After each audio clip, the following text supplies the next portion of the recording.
Halo teman-teman, kali ini saya akan membagikan teman-teman ilmu praktis bagaimana cara membangun rumah sederhana yang bisa menahan beban gempa. Rumah sederhana yang dimaksud di sini adalah rumah satu lantai di mana luasannya kurang dari 100 meter persegi atau ya kurang dari 150 meter persegi lah. Disebut ilmu praktis karena metode ini sudah diuji di banyak rumah dan terbukti ini bisa menahan beban gempa. Dan ini dikeluarkan langsung oleh, perlu saya sebut nggak ya? Nggak perlu lah, peraturan pembangunan, bukan peraturan pembangunan, metode pembangunan ini. Standar deviasinya udah ya mencukupi standar. Dan kali ini kita langsung saja mulai. Dalam bangunan ada beberapa struktur utama yang berfungsi untuk menahan gempa. Yang pertama adalah pondasi.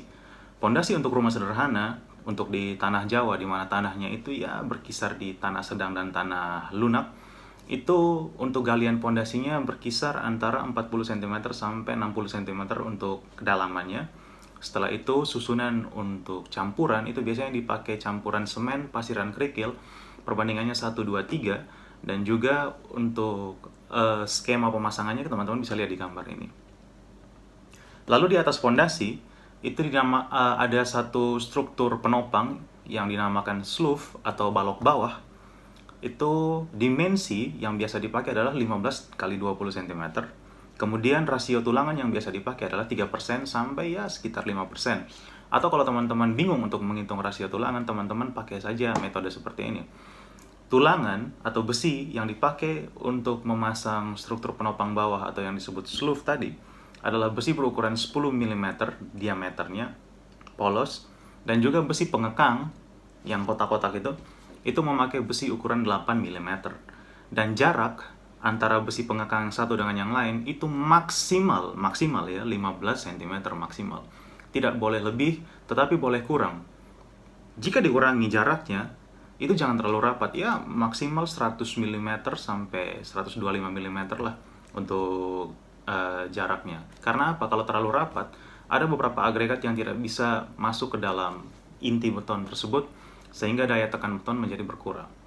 Oke teman-teman, kemudian kita naik lagi ke struktur kolom. Struktur kolom ini merupakan struktur utama yang berperan dalam meneruskan beban dari atas ke bawah.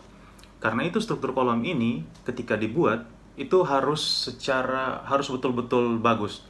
Nah, bagaimana cara ngitung sehingga struktur kolom ini bagus? Kalau untuk rumah sederhana itu biasanya dipakai tiang penopang atau kolom tadi dengan ukuran 15 cm dikali 15 cm.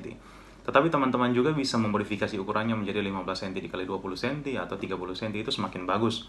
Dan rasio tulangannya tetap berkisar 3-5% atau memakai tulangan dengan diameter 10 mm dan pengekang 8 mm.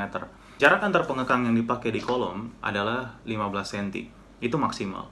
Nah, teman-teman bisa mengurangi ukuran itu sampai dengan 10 cm atau 12,5 cm udah cukup. Terus untuk skema pemasangannya teman-teman bisa lihat di gambar ini, antara pemasangan tulangan kolom dan juga tulangan di bagian balok penopang bawah tadi. Terus di atas kolom itu ada yang namanya ring bulk atau ring balok. Nah, ring balok ini biasanya berfungsi untuk menahan beban atap supaya tidak langsung diteruskan ke dinding. Ring balok ini prinsip pembangunannya sama seperti balok bawah, yaitu dimensinya 15 cm x 15 cm atau 15 cm x 20 cm dan rasio tulangannya 3-5% juga, atau memakai tulangan diameter 10 mm dan pengekangnya 8 mm dengan jarak maksimal 15 cm antar pengekang. Oke.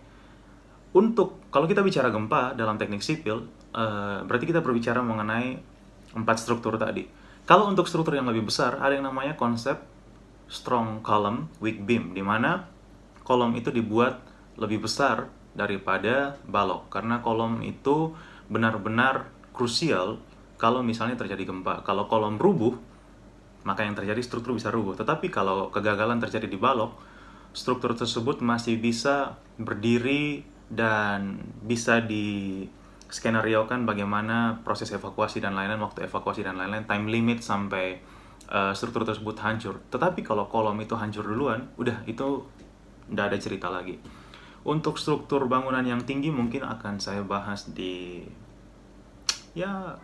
konten selanjutnya. Untuk sementara itu saja dulu mengenai 4 struktur utama dalam rumah sederhana tahan gempa. Oke teman-teman, terima kasih. Untuk lebih jelasnya mungkin teman-teman bisa download metodenya itu di link di sini.